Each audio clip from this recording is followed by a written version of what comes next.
Hello दोस्तों, आज हम बात करने वाले सेडेमेक मैक्ट्रॉनिक्स लिमिटेड के बिजनेस प्रोफाइल की और जानेंगे आईपीओ एनालिसिस में कंपनी के फाइनेंशियल्स, जीएमपी और फाइनल वर्डिक्ट। क्योंकि आईपीओ में इन्वेस्ट करने से पहले इम्पोर्टेंट होता है कंपनी का काम जानना और फ्यूचर पोटेंशियल को एनालाइज करना। सेडेमेक लिमिटेड जो 2007 में इनकॉर्पोरेट हुई थी, एक पुणे बेस्ड टेक्नोलॉजी कंपनी है जो कंट्रोल इलेक्ट्रॉनिक्स में स्पेशलाइज रखती है। सिंपल वर्ड में बोले तो ये कंपनी गाड़ियों के दिमाग बनाती है, यानी power train controllers, motor control products और integrated starter generation solution design और मैन्युफैक्चरिंग करती है। कंपनी का मेजर फोकस है इनोवेशन पे, स्पेशली अपनी patented sensorless motor control technology पर। इस टेक्नोलॉजी का फ़ायदा क्या है? नॉर्मली मोटर्स में एक्सटर्नल सेंसर्स लगाते हैं परफॉर्मेंस मेजर करने के लिए, लेकिन सेडमेक बिना सेंसर के प्रीसियस कंट्रोल प्रोवाइड करती है, मतलब कॉस्ट इफिशिएंट और रिलायबल सॉल्यूशन। सबसे बड़ी बात, सेडमेक इंडिया की फर्स्ट कंपनी है जिसने LSC based integrated starter generator ECUs develop और मैन्युफैक्चर किए हैं टू व्हीलर और थ्री व्हीलर आईसी व्हीकल के लिए। ये first to market advantage company को स्ट्रॉन्ग कॉम्पिटिटिव एज देता है।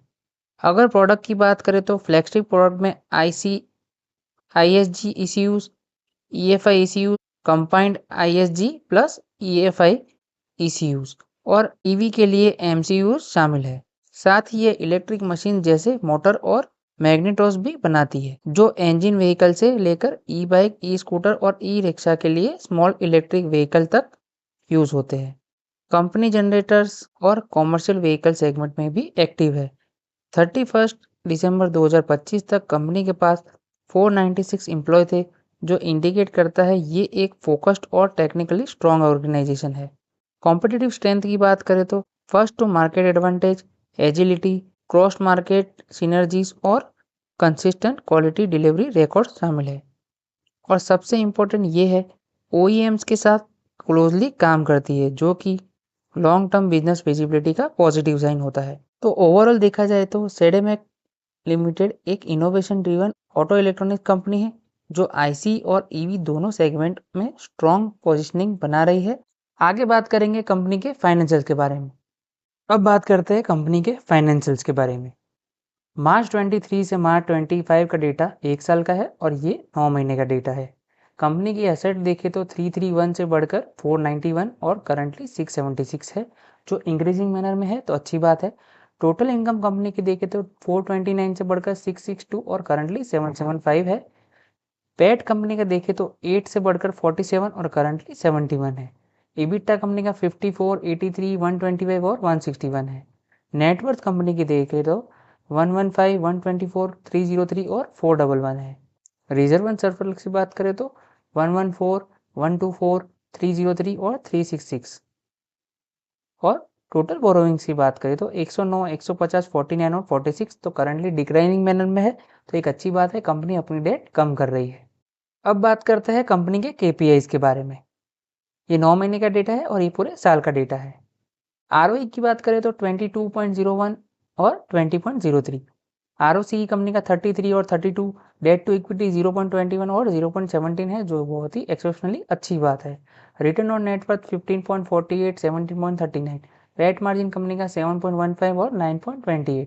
एबिटा मार्जिन 19 और 20%।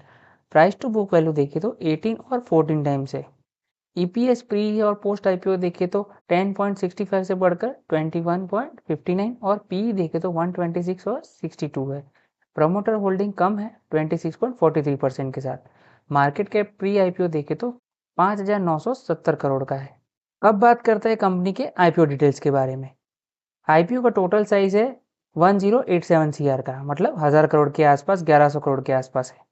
फेस वैल्यू कंपनी की 10 की, प्राइस बैंड 1287 से 1352, 11 लॉट का एक रिटेल लॉट, पूरा का पूरा ऑफर्स फॉर सेल है, तो कंपनी के पास इसमें से कुछ भी पैसा नहीं जाएगा, सारा का सारा प्रमोटर के पास जाएगा।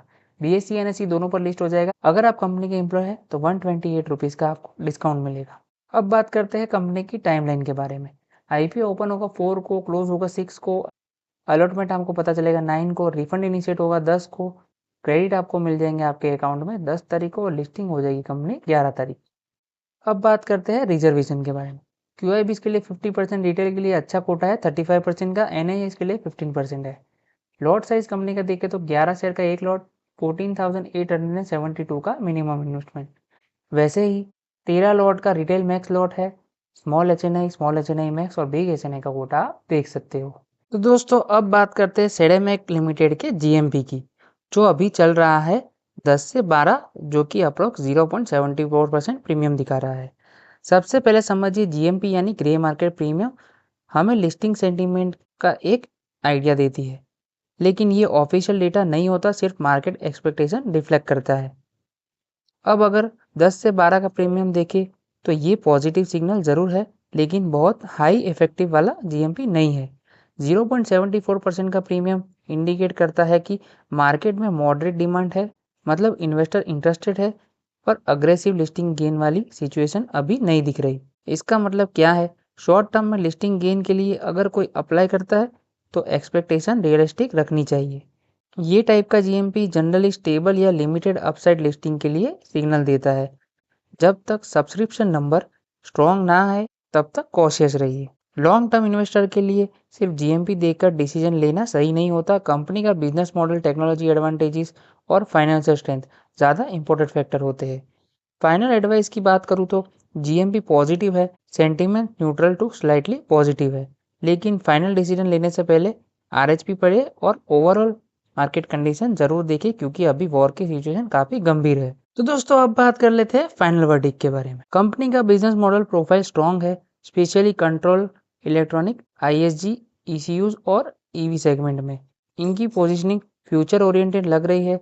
फर्स्ट टू मार्केट एडवांटेज और OEM relationship definitely positive factor है, लेकिन वैल्यूएशन और ओवरऑल मार्केट सेंटीमेंट को इग्नोर नहीं किया जा सकता। GMP अभी मॉडरेट लेवल पर है, जो इंडिकेट करता है कि लिस्टिंग गेन लिमिटेड हो सकता है। अगर आप लॉन्ग टर्म इन्वेस्टर है और auto electronic plus EV growth story में बिलीव करते हैं, तो ये IPO पोर्टफोलियो में कंसिडर किया जा सकता है with calculated risk. Short term listing gain के लिए एक्सपेक्टेशन रियलिस्टिक रखें, रिस्क फैक्टर भी ध्यान में रखिए। ऑटो सेक्टर साइक्लिकल होता है और OEM डिपेंडेंसी भी एक इम्पोर्टेंट फैक्टर है। ये वीडियो सिर्फ एजुकेशनल पर्पस के लिए है। मैं सभी रजिस्टर्ड इन्वेस्टमेंट एडवाइजर नहीं हूँ। इन्वेस्टमेंट करने से पहले अपने फाइनेंशियल एडवाइजर से सलाह ज़रूर लें और अपनी रिस्क एपेटाइट के हिसाब से डिसीजन लें। अगर आपको ऐसे ही डिटेल IPO एनालिसिस चाहिए तो शेयर समाचार यूट्यूब चैनल को लाइक करें, शेयर और सब्सक्राइब करना ना भूलें। मिलते हैं नेक्स्ट वीडियो में, तब तक के लिए इन्वेस्ट वाइजली और स्टे इन्फॉर्म।